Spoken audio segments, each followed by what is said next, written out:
बहुत बहुत धन्यवाद पद्म बोधी जी। अ, मैंने कोशिश की है बहुत। उन्होंने उम्दा परिचय दिया है, मैं थोड़ा सा उनके मैत्री के दबाव में आ गया। अ, और आप सबसे पहला एक्सप्रेशन तो मैं यही देना चाहूँगा कि इतना सुंदर लग रहा है आप सब लोगों को इकट्ठा आते हुए देखकर। विषय कोई भी हो, जहाँ कहीं भी हम धम्म सीखते हैं वहाँ पे या धम्म की चर्चाएं करते हैं, उस वक्त हमारी भावनाएं, हमारी मानसिकताएं निश्चित रूप से ऊंची हो जाती है। अभी तक किसी ने कुछ भी कहा भी नहीं, लेकिन हमारा इकट्ठा आना ही और इस प्रकार का आयोजन नागपुर बुद्धिस्ट सेंटर ने किया। पद्म बोधी जी, नागकेतु जी, रुताइश जी और सभी जो चमू है उन सबका मैं बहुत बहुत धन्यवाद देता हूँ, उनको अभिनंदन करता हूँ। आज के घड़ी में जब हम शारीरिक रूप से या फिजिकली हम मिल नहीं सकते, तो इस तरीके से इकट्ठा आना और अपने मानसिकताओं को बदलना बहुत ज़रूरी है, बेहद ज़रूरी है। जैसा कि पद्म बोधी जी ने कहा ही है कि एक विशेष और कठिन परिस्थितियों से हम सब लोग गुजर रहे हैं। मुझे लगता है मानवता के इतिहास में ये जो साल है, ये जो दिन है और ये जो महामारी है, ये ये इतिहास में जाएगी।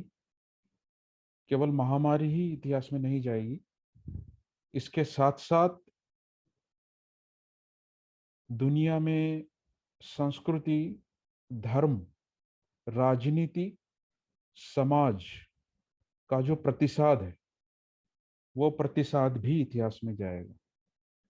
जिन लोगों ने स्वार्थ के लिए, अपने सत्ताओं के लिए, अपने फायदों के लिए, अहंकार के कारण जो कृत्य किए हैं, वो भी इतिहास में जाएंगे। इसके साथ साथ जिन लोगों ने मदद की है, जो लोग आगे आए हैं, जिन लोगों ने अपने यानी जान पर न्यौछावर होकर लोगों की सेवाई की है, वो साहस दिखाया है, वो भी इतिहास में जाएगा।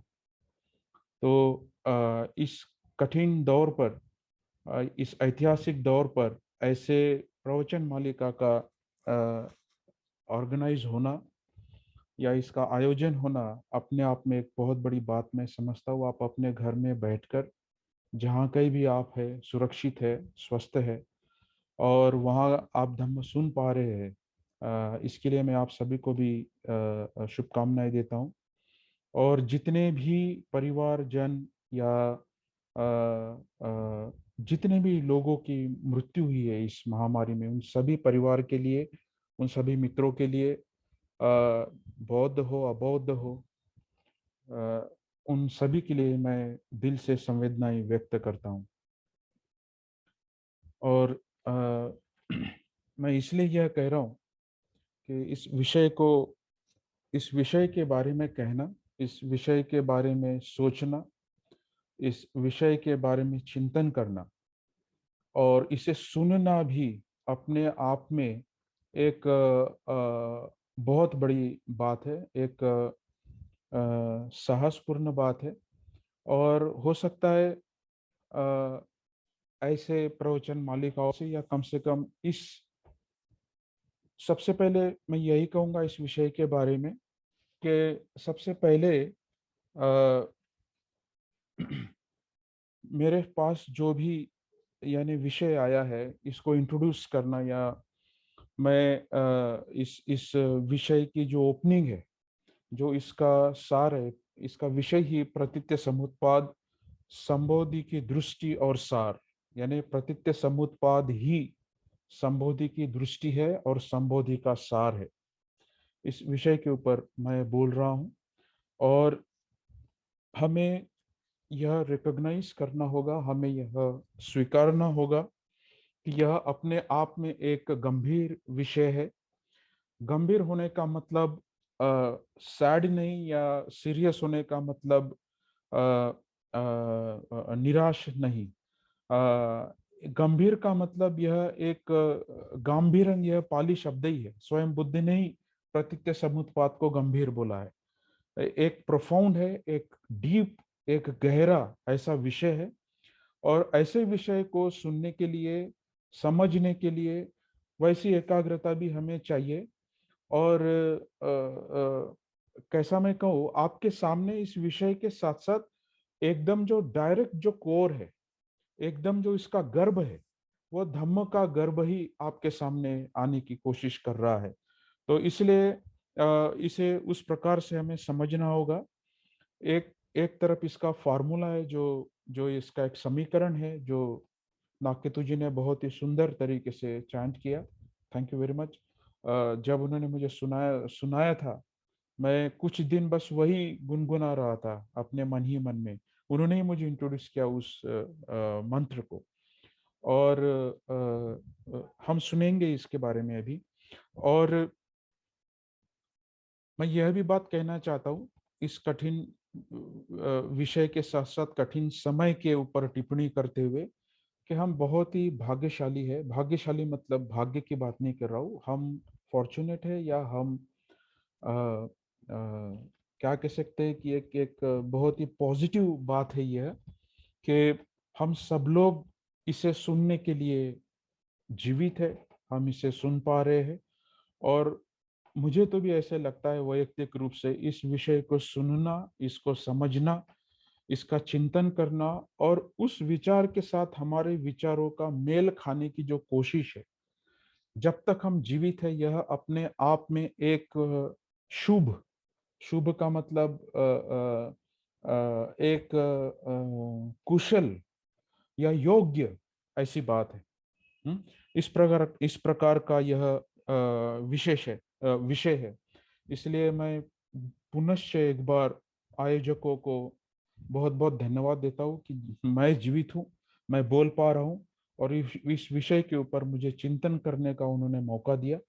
इस विषय के ऊपर अभ्यास करने का मुझे उन्होंने मौका दिया।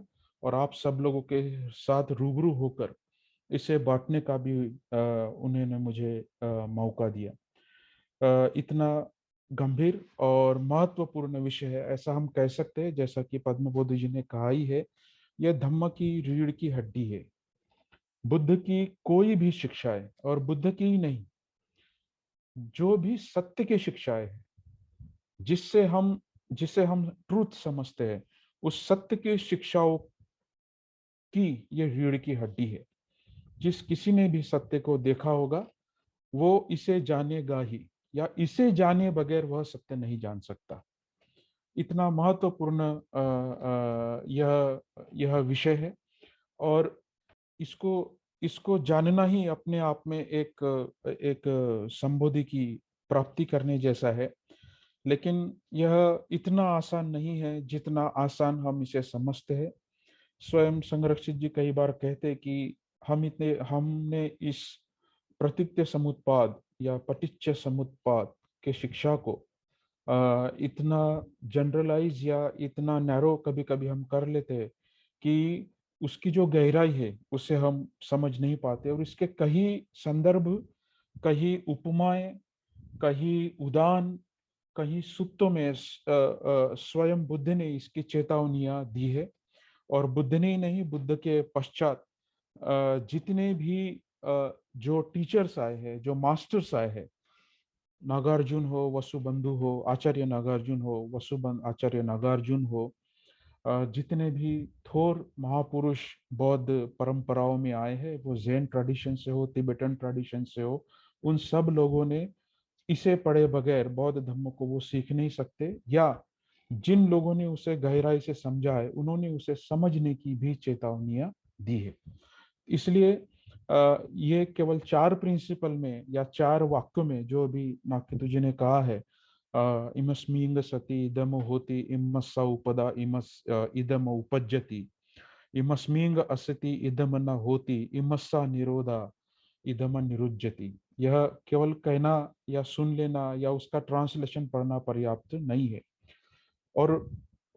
और एक बात मैं प्रिलिमिनरी कहना चाहता हूँ, हो सकता है मैं आज इस 4 वाक्यों के बारे में कह भी ना पाऊँ, उतना समय पर्याप्त मेरे पास नहीं है, इसलिए 2 टॉक मुझे देने पड़े। हो सकता है, देखते हैं कैसा हम आगे बढ़ते हैं, तीसरा टॉक भी देना पड़ सकता है, but let us see how it evolves. तो अ, उसकी जो प्रारंभिकता है, इसकी जो पूर्व जो तैयारी है, उस तैयारी को समझे बगैर हम प्रतीत्य समुत्पाद के सिद्धांत को या उस शिक्षा को हम समझ नहीं पाएंगे। यह हमें समझना होगा। और ये सभी गुरुओं ने या सभी टीचर्स ने या सभी आचार्यों ने, बौद्ध जो शिक्षक है, बौद्ध जो गुरु है, जो थेर है, जो भदंत है, अरहत है, उन सभी अरहतों ने कहा है कि इसकी तैयारी करनी होगी इसको सिखाने के पहले। और अ, अरहतों की या गुरुओं की या टीचरों की बात तो छोड़ो, स्वयं बुद्ध ने कई सप्ताह इसके ऊपर चिंतन किया कि मैं यह जो प्राप्त कर चुका हूँ या जो मुझे समझ में आ गया है, या कई उदाहरणों में या सुत्तों में ऐसे वृत्तांत हमें मिलते हैं कि बुद्ध कहते हैं कि light arose in me, wisdom arose in me, I have heard something not ever been heard before. जो पहले कहीं भी सुना नहीं गया हो, जिसने कभी पहले देखा नहीं गया हो, जो प्रज्ञा किसी ने प्राप्त नहीं कही हो, ऐसा प्रकाश मैंने देखा है। ऐसा प्रकाश देखना मतलब यह सिंबॉलिक है। जब आप मुझे सवाल पूछोगे तो ये मत पूछिए कि कौन सा कलर का प्रकाश बुद्ध ने देखा था। ये सिमिली मतलब उदाहरण है। एक ऐसा लाइट, ऐसा एक तेजस्वी मन बुद्ध ने प्राप्त किया जो पहले कभी किसी ने नहीं किया। इसलिए उसकी पूर्व तैयारी की मैं बात करूंगा आज। और हो सके तो मैं इसे छूने की कोशिश करूंगा। इसलिए आप निराश मत होइए, मैं प्रतिनिधि समुद्रवाद की बात करूंगा। हो सकता है आज मैं उसकी ज्यादा चर्चा ना करूं।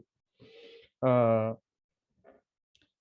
भाई और बहनों, आज के परिस्थिति में भारत खो गया है।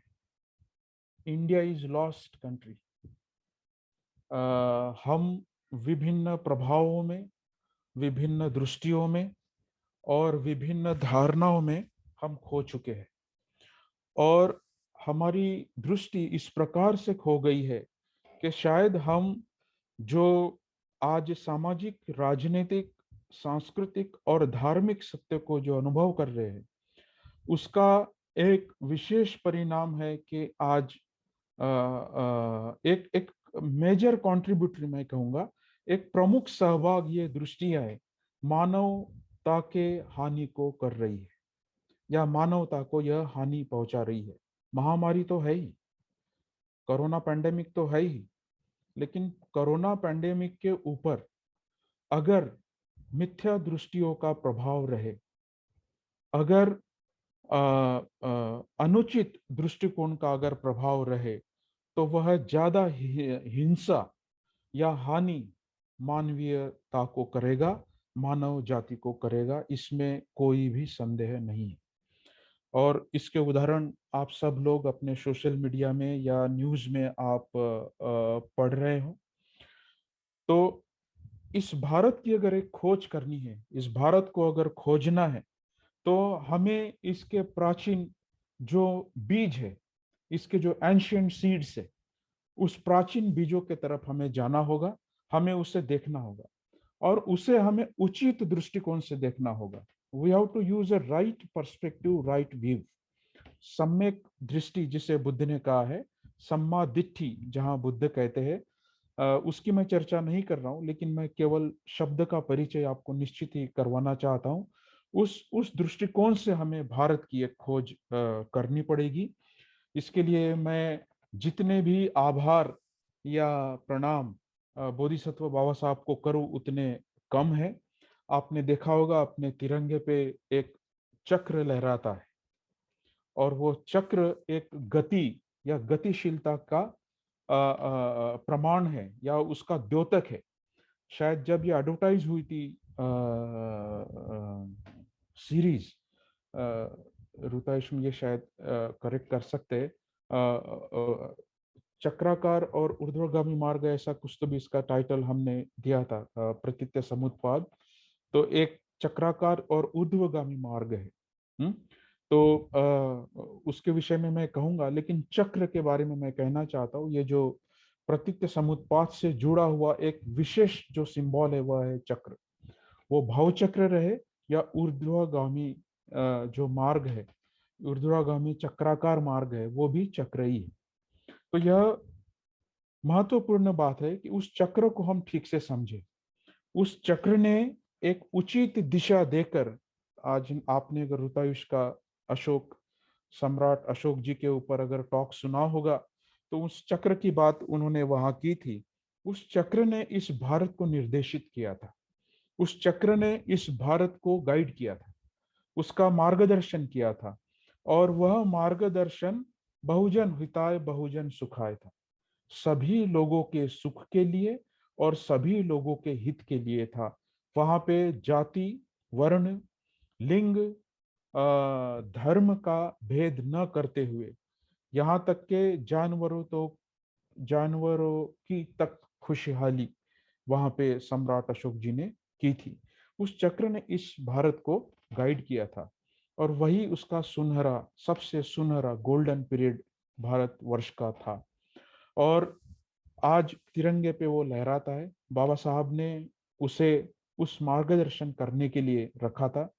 काश, काश और काश आज हम उन मूल्यों को अधिक जोर से चक्राकार कर पाते, उसको गति दे पाते। यह आज की इस आपदा में सबसे बड़ी महत्वपूर्ण बात हमें है।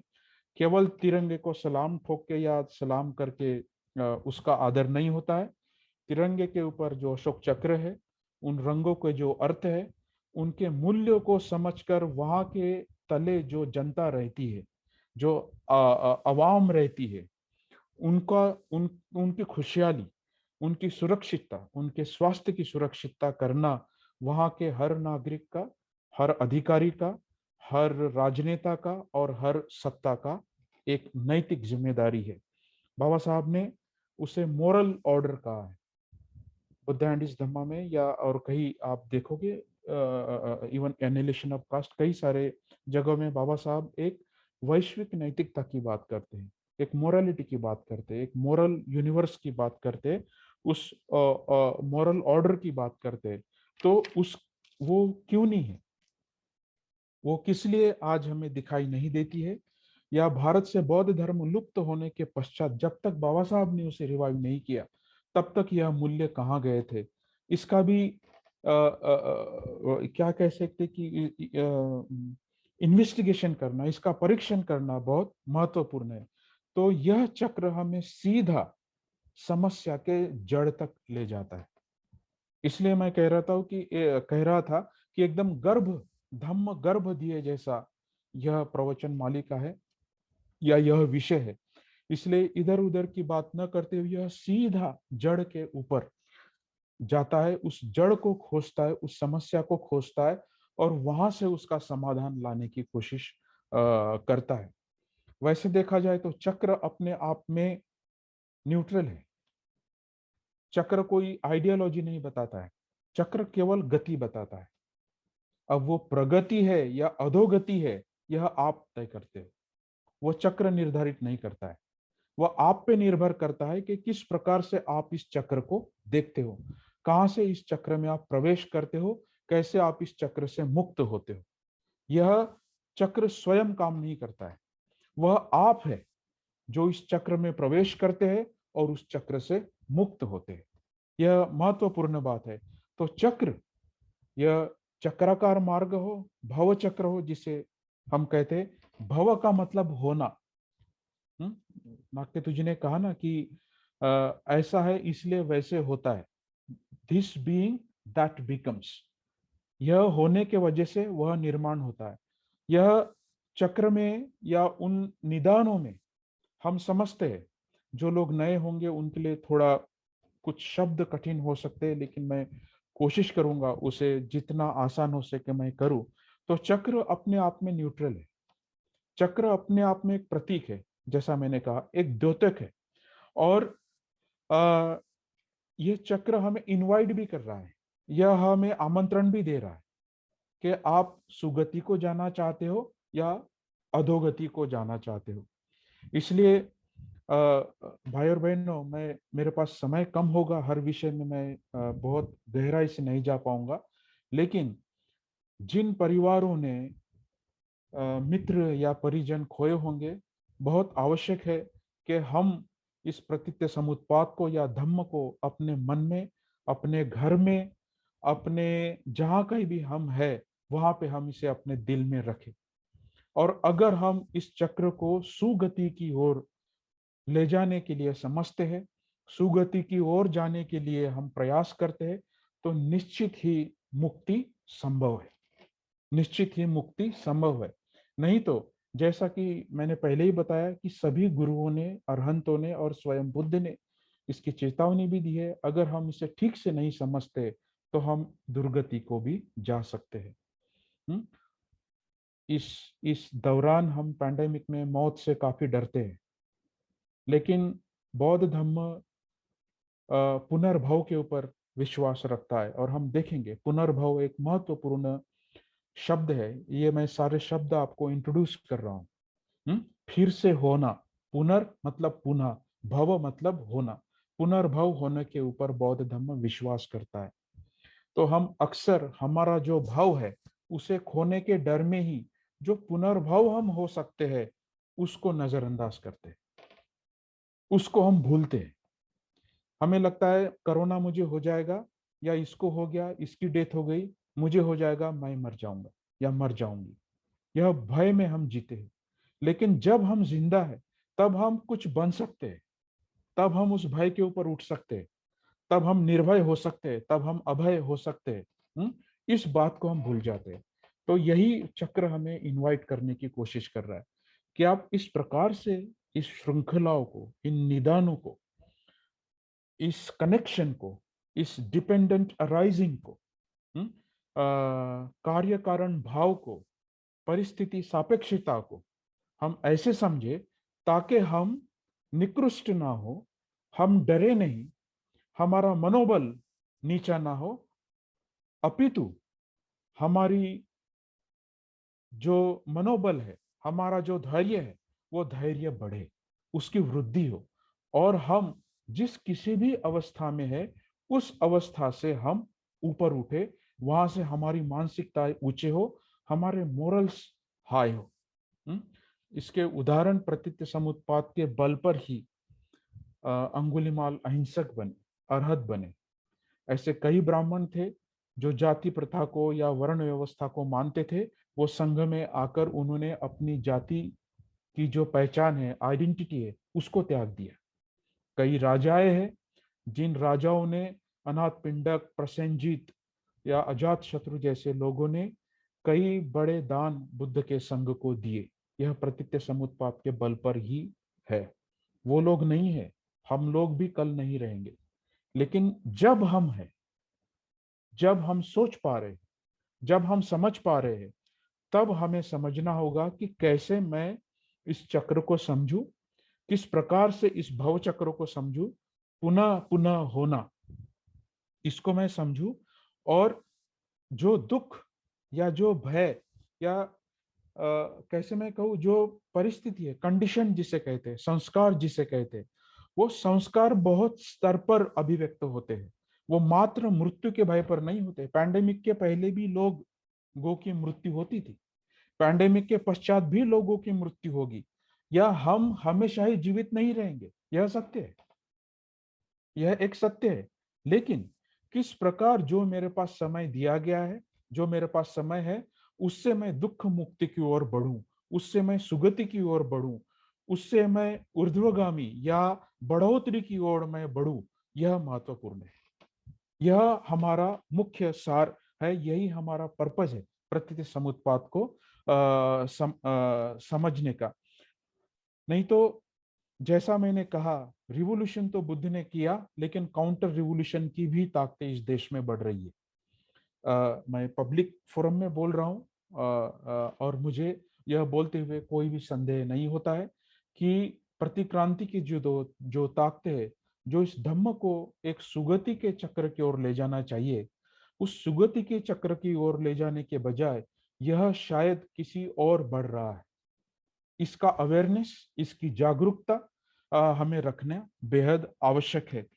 तो जो चक्र बुद्ध ने गतिमान किया, या जो चक्र हम आज इस राष्ट्र ध्वज पर देखते हैं, सभी राष्ट्र प्रेमियों को भी मैं यह बताना चाहता हूँ, जो राष्ट्रवादी बनते हैं या राष्ट्रभक्ति की बात करते हैं, कि उस चक्र के अर्थ को समझो। वह चक्र बुद्ध ने गतिमान किया हुआ, सम्राट देवनाम प्रियदर्शी अशोक ने समझा हुआ, बहुजन हिताय बहुजन सुखाय की कामना से बाबा साहब ने कॉन्स्टिट्यूशन में, फ्लैग बिल में उसे पास किया, और तब कहा वो आज राष्ट्र ध्वज पर स्थित है। तो उस धम्म चक्र की मैं बात कर रहा हूं। तो यहाँ प्रश्न निर्माण होता है कि इस धम्म चक्र को या इस भव चक्र को, प्रतित्य समुत्पाद के परिप्रेक्ष्य में इसे भव चक्र हम कहेंगे। अशोक या बुद्ध ने जिसे रिवॉल्व किया वो एक धम्म चक्र था। वही अशोक चक्र तिरंगे पर है, वो कॉन्स्टिट्यूशनल है। मैं किसी धर्म की बात नहीं कर रहा हूँ। I am making a constitutional statement, I am making a national statement. तो उस प्रकार से उस चक्र को कौन चला सकता है, कौन इसको समझ सकता है, और कौन इसके सटल्टीज को, बारकाइयों को, इसकी सूक्ष्मताओं को भांप सकता है, यह समझना महत्वपूर्ण है। पद्मबोधी जी को मैं एक विनंती करना चाहूंगा, 5 या 10 मिनट पहले मुझे बताइए कि मेरे पास 10 मिनट है, ताकि मैं विषय विषय को न्याय कर पाऊं। मैं बार बार घड़ी देखकर मेरा फ्लो डिस्टर्ब नहीं करना चाहता। ठीक है, ठीक। तो उस धम्म चक्र को, जिस मॉरल यूनिवर्स की, जिस मॉरल ऑर्डर की बाबा साहब ने बात कही है, राष्ट्र चिन्ह की बात की है, उसे कौन समझ सकता है, कौन चला सकता है? मैं बाबा साहब के बारे में नहीं कहूंगा। बाबा साहब ने कहा है, संविधान कितना भी अच्छा क्यों ना हो, अगर उसे चलाने वाले लोग अगर बुरे रहे तो संविधान अंततः गलत साबित होगा। संविधान कितना भी गलत क्यों ना हो, उसे चलाने वाले अगर लोग अच्छे रहे तो संविधान अंततः अच्छा साबित होगा। वैसी ही बात इस धम्म चक्र की भी है। तो कौन इस धम्म चक्र को समझ सकता है, कौन इस धम्म चक्र को चला सकता है? वो दो ही प्रकार के लोग चला सकते हैं। दूसरे शब्दों में, दो ही प्रकार के लोग प्रतीत्य समुत्पाद को समझ सकते हैं। दो ही प्रकार के लोग इस प्रतीत्य समुत्पाद को समझ सकते हैं, इस भव चक्र को या ऊर्ध्वगामी चक्राकार मार्ग को समझ सकते हैं। वो कौन है? जिन्होंने इसे खोजा। टाइप नंबर 1, जिन लोगों ने इसे खोजा, जिन लोगों ने इसे, इसका साक्षात्कार किया, जिन लोगों ने प्रत्यक्ष अनुभव से इसे देखा, वो लोग इस चक्र को चला सकते हैं, इसको गतिमान कर सकते हैं। और दूसरे प्रकार के वो लोग हैं जो इस धम्म चक्र को गति दे सकते हैं। आपने बाबा साहब के ऊपर कई गाने सुने होंगे कि बाबा साहब ने कैसे इस धम्म चक्र को गतिमान किया। वो लोग गतिमान कर सकते हैं जो इस पर आरूढ़ है, जो इसकी प्रैक्टिस कर रहे हैं, जो इसको समझने की चेष्टा कर रहे हैं, जो इसे समझने का प्रयास कर रहे हैं। वो दो ही लोग इस धम्म चक्र को गतिमान कर सकते हैं, चला सकते हैं। जो लोग नैतिकता, शील या समाधि या प्रज्ञा या किसी भी नैतिक मॉरल ऑर्डर, जिसे बाबा साहब ने कहा, उस मनीषा से इस चक्र के ओर नहीं देखते हैं, बहुजन हिताय बहुजन सुखाय इस स्पिरिट से इस चक्र की ओर नहीं देखते हैं, वो कोई भी हो, किसी भी धर्म, राष्ट्र या राजनेता हो, अगर उस मनीषा से इस धर्म चक्र को वो नहीं देखते, वो उसे नहीं चला सकते। इसीलिए वो फेल होंगे, और वो failure is bound to happen. That failure is bound to happen, यही प्रतीत्य समुत्पाद है। ऐसा होने से ऐसे होता है। दिस बीइंग दैट बिकम्स, यह ऐसा है इसलिए वैसा वह हो रहा है। That is the depth of this principle. इस सिद्धांत की गहराई यह है। और अगर हम इस इस इस चक्र को या इस श्रृंखला को, जिसे पाली में निदान कहते हैं। जब मैं श्रृंखला कहता हूं तो मेरा जो मानस है वह निदानों की ओर है। निदानों की श्रृंखला है भव चक्र में, 12 और 12 निदानों की श्रृंखला है। मुझे आशा है मेरे पश्चात जो मेरे धम्मचारी भाई और बहन आएंगे उन निदानों में वह डिटेल में जाएंगे, लेकिन मेरा काम अभी इस सब्जेक्ट को इंट्रोड्यूस करना है। इस सब्जेक्ट का मैं परिचय और इसका सार बताने की कोशिश कर रहा हूँ, इसलिए मैं उनके डिटेल्स में या उनके विश्लेषण में नहीं जाऊंगा। तो इस धम्म का जो जो सार है वह अविद्या से या इग्नोरेंस से शुरू होता है। अविद्या का मतलब क्या है यहाँ? अविद्या का मतलब पीएचडी की डिग्री नहीं होना नहीं है। पीएचडी जो करते हैं या स्कॉलर्स जो है या एकेडमिक है वो प्रकृति समुत्पाद को समझेंगे, ये आवश्यक नहीं है। मैं जो बोल रहा हूँ मैं मेरे एक संघ सदस्य की पात्रता से बोल रहा हूँ। मैंने जो अनुभव किया है, मैंने जो शिविर किए हैं, मैंने जो मेरे मित्रों से पढ़ा है, मैंने स्वयं जो अभ्यास किया है, मैंने मेरे शिक्षकों से जो समझा है, वही मेरा आधार है।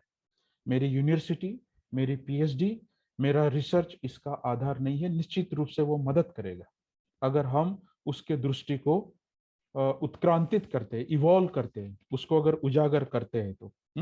तो इसलिए यह कोई अकेडमिक फार्मूला नहीं है, यह साइंटिफिक है, यह शास्त्रोक्त है। लेकिन उसके बारे में भी मैं कहूंगा there is a difference between material science और वैज्ञानिक होना। एक भौतिक विज्ञान जो साइंस है, जो लेबोरेटरी साइंस है, वो डिफरेंट है। जहां पे कोरोना वायरस का टेस्ट होता है, वैक्सीन बनती है, उसका प्रिंसिपल भी इसके ऊपर आधारित है और लागू होता है। लेकिन उसमें लेबोरेटरी साइंस की बात नहीं कर रहा हूं, मैं उस साइंस की बात कर रहा हूं जो आपके तर्क बुद्धि को मेल खाता है। मैं अचानक हवा से कोई भी चीज गिरा नहीं सकता हूं, वो अतार्किक है, वो अवैज्ञानिक है। वैज्ञानिक वैज्ञानिक होने का या साइंटिफिक है ये फार्मूला कहते हैं, या प्रतीत्य समुत्पाद साइंटिफिक है ऐसा जब हम कहते हैं, इसका यह अर्थ होता है this is not about the laboratory science and this is not about the material science. Engineering, microbiology, chemistry, medical chemistry, phytochemistry, medical science, astronomy, gravitation, निश्चित रूप से यह स्पिरिट साइंस में गया है और वही साइंस का आधार भी बना, यह आइंस्टाइन ने बोला है। यही साइंस का नींव बनी प्रतीत्य समुत्पाद। लेकिन जब बुद्ध इसे वैज्ञानिक या जब बाबा साहब इसे वैज्ञानिक करते हैं, उसका अर्थ यह है कि यह क्या कहते हैं उसे, स्पेक्युलेटिव या एब्स्ट्रैक्ट, मतलब संकल्पनात्मक या मात्र कल्पना नहीं है। यह मात्र एक हवा में निर्माण हुई कोई मूर्ति है और आकाश से कोई जमीन पर उतरा और उसने फिर प्रतीत्य समुत्पाद बताया, ऐसा नहीं है। यह डिवाइन फार्मूला नहीं है, यह कोई दैविक फार्मूला नहीं है, यह हमें समझना है। इसलिए प्रतीत्य समुत्पाद को समझने के पहले उसकी प्रिलिमिनरी समझना बेहद आवश्यक है। तो इस संदर्भ से उस भ्रम में रहना नहीं है, वह अविद्या है। प्रत्यय समुत्पाद को नहीं समझना अविद्या है। एक दूसरे दृष्टिकोण में कहा जाए तो बाबा साहब ने कहा था कि कोई आएगा और आपकी मुक्ति करेगा, इस भ्रम में आप मत रहिए। उस भ्रम को बाबा साहब ने अविद्या बोला है कि कोई आएगा ऊपर से, कोई ईश्वर आएगा, कोई भगवान आएगा और आपकी मुक्ति करेगा, इसकी बात आप यह प्रतीत्य समुत्पाद नहीं है। या फिर जब बुद्ध ने संबोधि की प्राप्ति की और जब हम कहते हैं कि उन्हें प्रज्ञा की प्राप्ति हुई और जब उन्होंने चीजों के सही अस्तित्व को जाना, true nature of reality as it is, जैसा है वैसा ही जब उन्होंने देखा, तो उन्होंने कहीं और से कोई एनर्जी या कोई शक्ति या कोई लाइट प्राप्त नहीं किया। उन्होंने अपने प्रयास से, अपने कठिन परिश्रमों से सत्य का रूप देखने वाले वो सम्यक संबुद्ध थे। पहले ऐसे इंसान थे जिन्होंने इस सच्चाई को जाना। मैं इसका फर्क आगे बताऊंगा। ऐसा मैं क्यों कह रहा हूं? मैं इसको ईश्वरीय भावनाओं से या दैविक शक्तियों से या अंध अनुमानित धार्मिक भावनाओं से मैं क्यों जोड़ रहा हूं? इसकी एक स्टोरी है।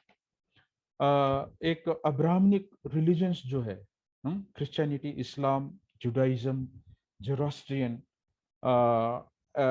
और कुछ हद तक भारतीय इतिहास में ये कहानी हमें समझ में आती है, जिसे आप यूट्यूब पे देख लेना अगर आपको समय मिलता है। उसको कहते हैं टावर ऑफ बैबल।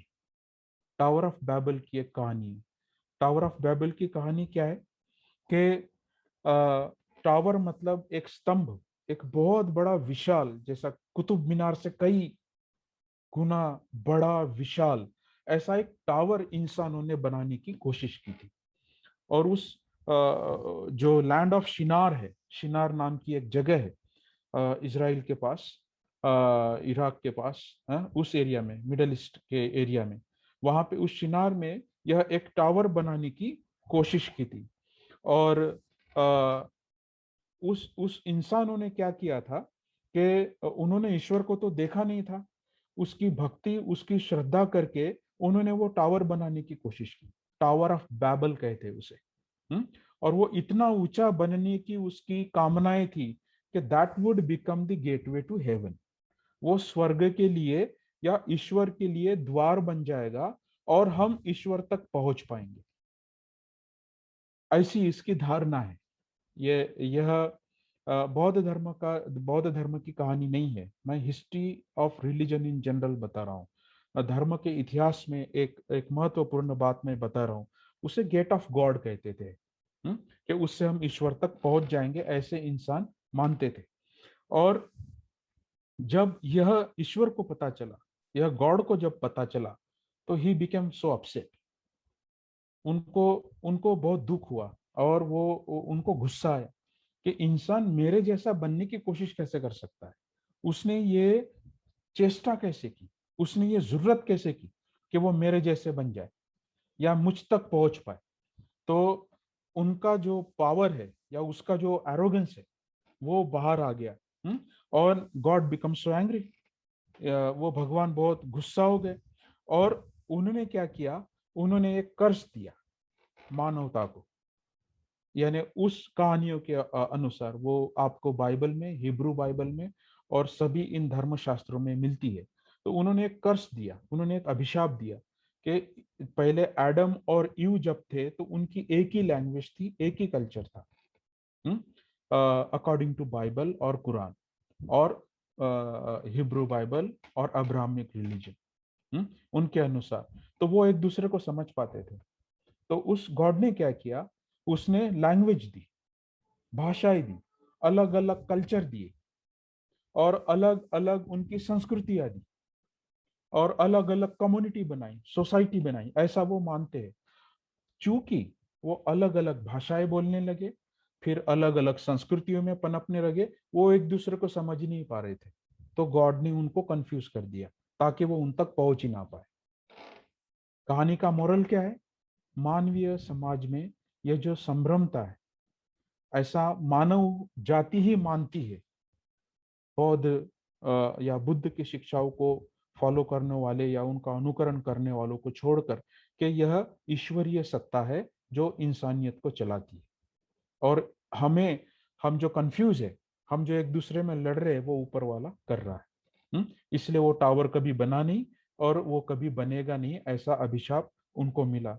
वैसे इस शब्द को अगर आप देखा जाए तो हिब्रू में इसे बाबल कहते हैं, बाबल।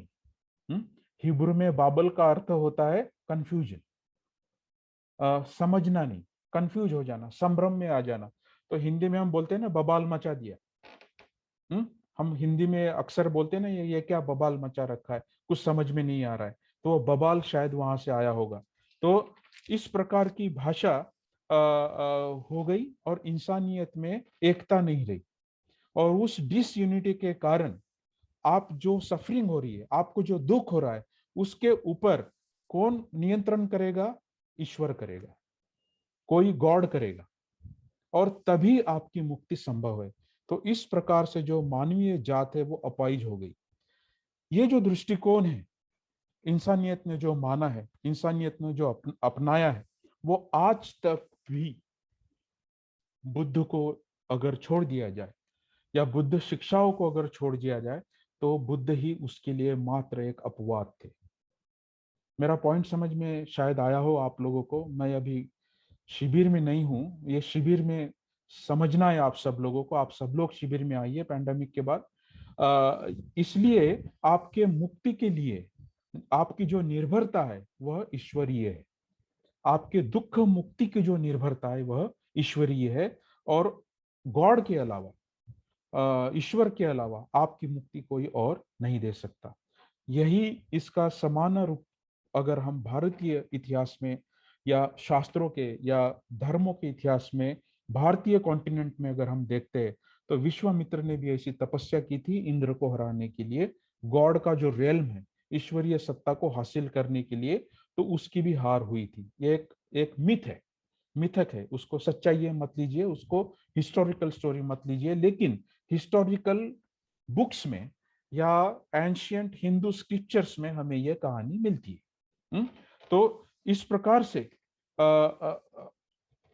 हमारी जो मुक्तता है वह ईश्वरीय बन जाती है। तो language is a problem, culture is a problem. तो इसलिए मैं कहता हूं कि बुद्ध ने जो प्रत्यक्ष अनुभव से जो बताया, जो वदीत किया, वदीत जो बताया, वह कंफ्यूजिंग नहीं है, वह संभ्रम में डालने वाला नहीं है, वह आपको किसी भी डिसयूनिटी की ओर नहीं ले जाता। वो आपको एक जाति से या एक वर्ण से या एक लिंग से या एक राष्ट्र से दूसरे राष्ट्र को वह तोड़ता नहीं है। वह एक धर्म को दूसरे धर्म से तोड़ता नहीं है, वह जोड़ता है। अगर हम बुद्ध ने जो भाषा दी, जो जो प्रतीत्य समुत्पाद बताया, अगर हम उसे समझ सकते हैं तो बहुत बार मैं सोचता हूं कि बाबा साहब ने बौद्ध धर्म देकर कितने बड़े एहसान इस दुनिया के ऊपर, इस समाज के ऊपर, इस राष्ट्र के ऊपर किए। कितनी गहरी बात बाबा साहब हमें कम्युनिकेट करने की कोशिश कर रहे हैं। यह हमें भूलना नहीं है। लेकिन जैसा कि मैंने कहा, बुद्ध ने बिल्कुल उससे विपरीत बात कही। तब भी भारत वर्ष में ऐसी धारणाएं थी कि आत्मवादी या ईश्वरवादी धारणाएं हैं। वैसा ही दृष्टिकोण वैदिक पीरियड में, इवन आजीविका जो नॉन वैदिक सेक्स था उनमें भी था, जैन लोगों में भी था। जैन संघ में अछूतों को कुछ देर के पश्चात अनुमति नहीं थी, यह हमें समझना होगा। And Jainism was a shramanic religion, it was not a Brahmanic religion. वो ब्राह्मणिक नहीं था, श्रमणिक था। उसके बावजूद भी वो लोग सत्यता के अंतिम पड़ाव को समझ नहीं पाए।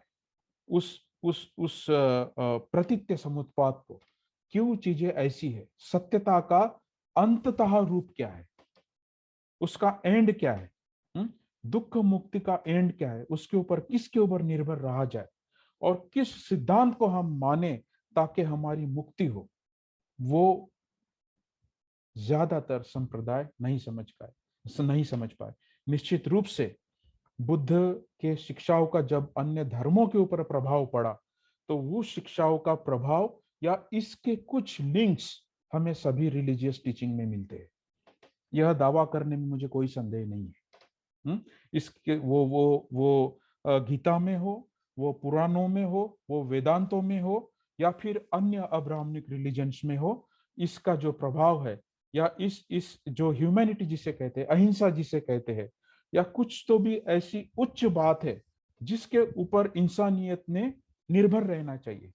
ऐसी कोई तो भी एक बड़ी प्राप्ति है जो स्वयं बुद्ध ने की थी। हम बुद्ध के मामले में या बुद्ध के संदर्भ में जब हम समझते तो तब हम समझ में आता है। लेकिन ऐसी कोई उच्च तत्व है, ऐसा कोई हाई रिवोल्यूशन है, ऐसी कोई उच्च उत्क्रांति है जिसके ऊपर हमें निर्भर रहना है। शायद मैं उनसे सहानुभूति व्यक्त करता हूं जो लोग ईश्वरीय सत्ता को भी मानते हैं लेकिन उसे एक उच्च आदर्श समझकर अपने आप को उच्च बनाने की कोशिश करते हैं।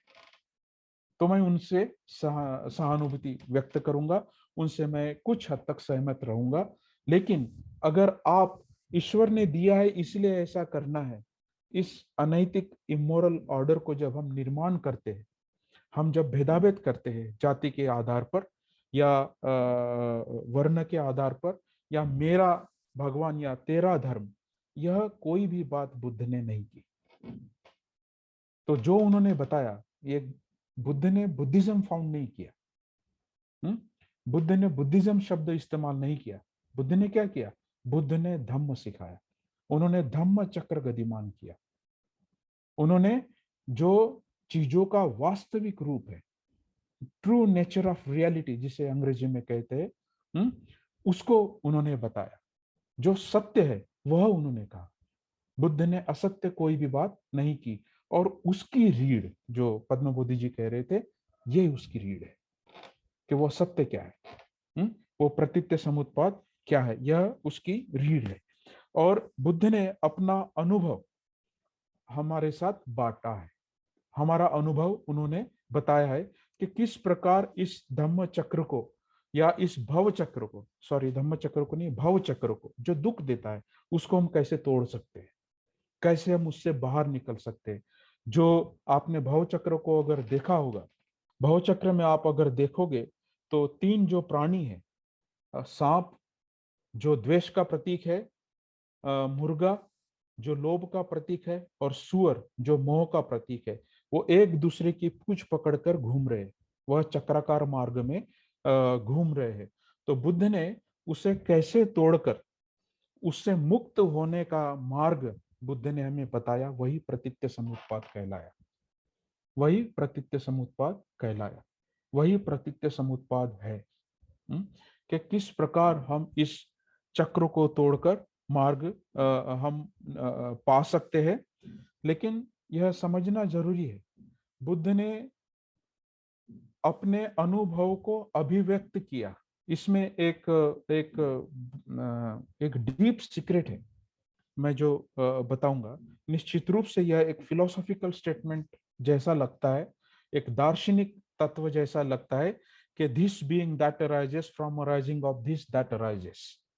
एक दार्शनिक जरूर है, लेकिन बुद्ध ने एक एक ऐसी अभिव्यक्ति बनाने की, या आकलन करने की, या बताने की कोशिश की, जो सभी नियमों के लिए लागू हो, जो सभी मानवों के लिए लागू हो, मानवीय नहीं प्राणियों के लिए लागू हो।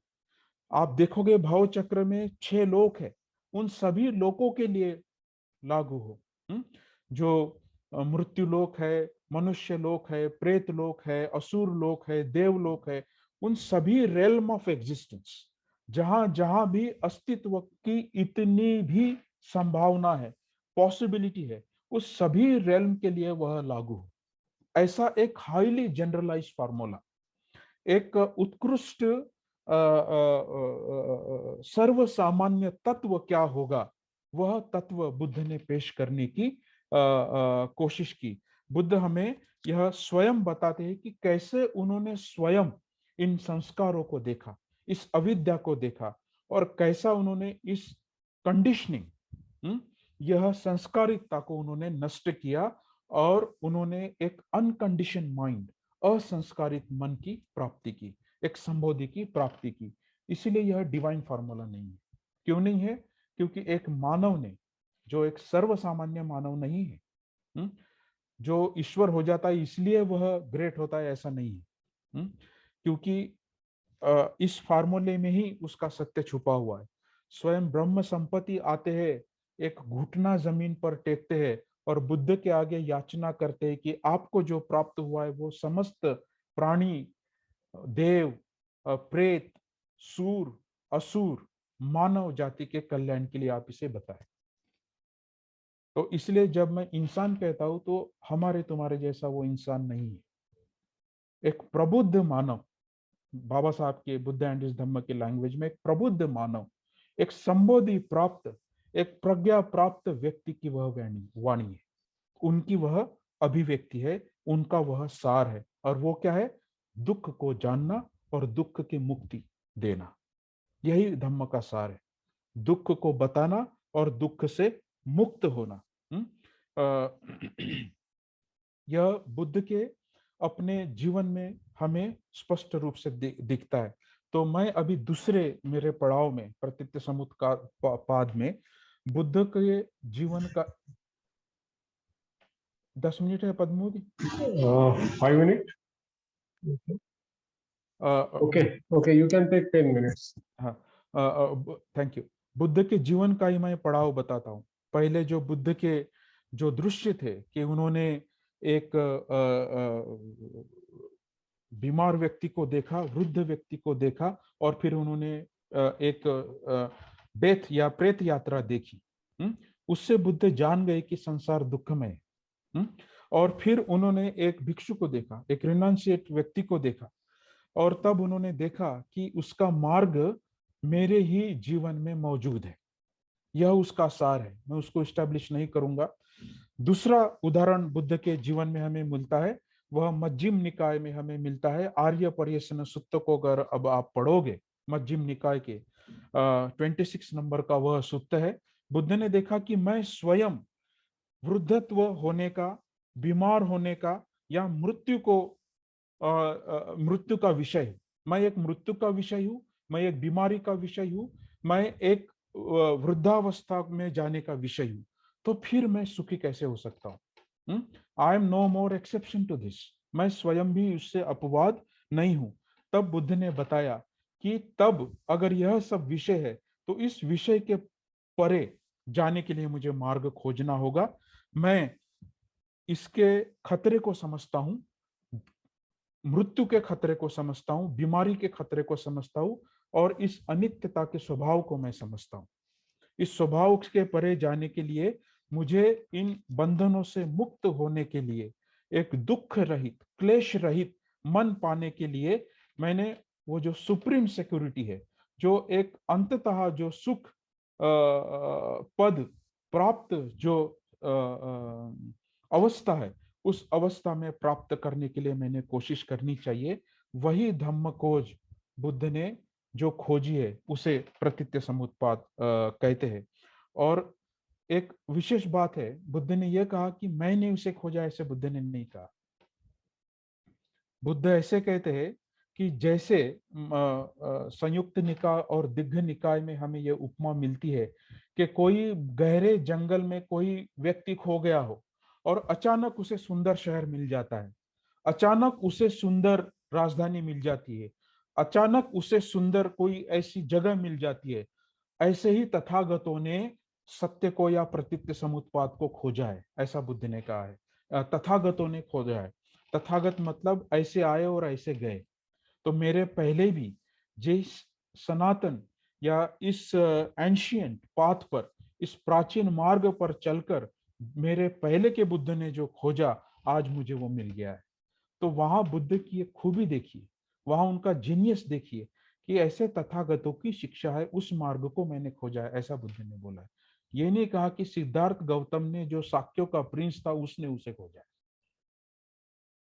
जिस बुद्ध ने जो खोजा है वह बुद्ध ने खोजा है। जो एज ओल्ड एनलाइटन वन, मुझसे पहले भी जो बुद्धत्व प्राप्त हुए हैं, उन व्यक्तियों ने उसे खोजा है, उस मार्ग को मैंने खोजा है, उसका क्षय मैंने प्राप्त किया है, ऐसा बुद्ध कहते हैं। लास्ट पॉइंट में यही बताऊंगा इसका एक विश्लेषण करते हुए कि बुद्ध के जो पहले शब्द है वो थे कि अनेक जन्मों से जैसे मैं चक्राकार मार्ग से गुजर रहा था, प्रत्यय समुत्पाद को पाकर, उसे खोजकर, मैंने यह जो पुनः पुनः जो दुख देने वाला जो जन्म और मरण का जो चक्र है उसे तोड़ दिया है। आपने कई बार सुना होगा, मैंने बोधगया में कई ट्रांसलेशन किया था इसका। अनेक जाति संसारं संधा विसंग अनिबिसंग गहकारा गवे संतो दुख जाति पुनः पुनः। बार बार यह दुख आता है। गहकार का दिठोसी, मैंने अभी तुझे पा लिया है, तू अभी फिर से ग्रह नहीं बनाएगा। मैंने तेरे दुखदायक जन्म को तोड़ दिया है, तेरे शहतिरों को मैंने तोड़ दिया है, तेरे तृष्णाओं को जो मुझ में उत्पन्न होती है और क्यों उत्पन्न होती है उसको मैंने देख लिया है और उसको मैंने तोड़ दिया है। यह बुद्ध ने कहा, और कहा कि ओपन द डोर ऑफ डेथलेसनेस, अमरत्व के द्वार खुल गए हैं। यह बुद्ध के विधान थे जब उन्होंने प्रतीत्य समुत्पाद को बताया। तो और 5 मिनट लूँ क्या पद्मावती, फिर मेरा खत्म हो जाएगा। सॉरी, क्योंकि ये फिनिश किए बगैर मैं शायद ये मॉड्यूल खत्म नहीं कर पाऊंगा जो मैं Okay, डिलीवर go कर। ahead. Yes, तो go जब ahead. लास्ट का पॉइंट मेरा ये है, जब मैं धम्म कहता हूं तो फिर ये धम्म क्या है? प्रतीत्य समुत्पाद धम्म है, जो अभी नागकितु जी ने जो उच्चारण किया वह धम्म है। इदम होती, इमस्मिंग सस्ती इदम होती, यह धम्म है। बुद्ध का धम्म क्या है ये हमें नहीं पता, वो मिस्टीरियस है, अतक्क वचरो है, उसे बयां करना मुश्किल है। क्यों? क्योंकि जब बुद्ध ने देखा, जिस धम्म के आधार पर उन्होंने उसे खोजा, वो उसकी अभिव्यक्ति प्रतीत्य समुत्पाद के रूप में बुद्ध ने हमें बताई। स्वयं उनका अनुभव क्या था, उसकी अभिव्यक्ति यही थी। लेकिन स्वयं बुद्ध ने कौन सा धम्म खोजा, या किस जो इनफाइनाइट, स्वयं बुद्ध कहते हैं कि जो मैंने खोजा है उसे शब्दों में बयां करना मुश्किल है। हार्ड टू सी, बहुत कठिन है उसे देखना।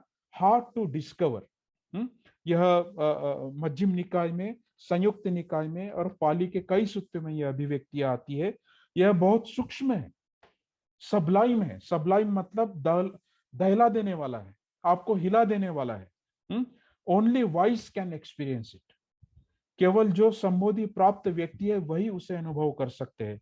हार्ड फॉर जनरेशन टू सी, कई पीढ़ियों को इसे खोजना और देखना मुश्किल है।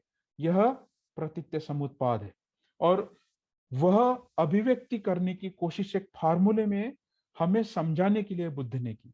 लेकिन धम्म एक उनके स्तर पर, क्योंकि तब बुद्ध ने धम्म तो सिखाया नहीं था, सारनाथ वो पहुंचे नहीं थे। प्रतीत्य समुत्पाद की प्राप्ति उनको बोध गया में बोधि वृक्ष के तले हुई थी। 7 सप्ताह उन्होंने उस बोधि वृक्ष के तले बिताए, या उस कैंपस में बिताए। और जो तपस्सु और भल्लुक, ये जो दो व्यापारी उन्हें मिलके गए थे, तब तक धम्म को बुद्ध ने पढ़ाया ही नहीं था। उस धम्म को स्वयं बुद्ध ने अनुभव किया था, उसकी अभिव्यक्ति करना बहुत मुश्किल है।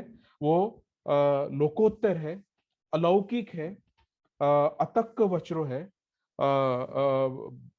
एक दहला देने वाला है, सत्य का प्रत्यक्ष साक्षात्कार रूप करवाने देने वाला है, जो हम लोगों को नहीं है, जो मुझे नहीं है। मैं प्रतीत्य समुत्पाद को पढ़ा हूं, उसे समझने की कोशिश किया, उसका साक्षात्कार मुझे नहीं हुआ है, उसका प्रत्यक्ष अनुभव मुझे नहीं हुआ है। उस प्रत्यक्ष अनुभव से बुद्ध ने हमें समझाने के लिए यह फॉर्मूला दिया है, उसको समझाने की हमें एक 4 वाक्यों में कोशिश की है। और वही 4 वाक्य उन्होंने उदानों में, सारनाथ के पहले आर्य सत्यों में उन्होंने बताई है। वो रहस्य क्या है, उस सत्य की खूबसूरती क्या है, वो कल्याणकारी मार्ग कौन सा है, और वह फार्मूला क्या है। इसके लिए बने रहिए मेरे साथ आप अगले प्रवचन तक। नमो बुद्धाय, जय भीम।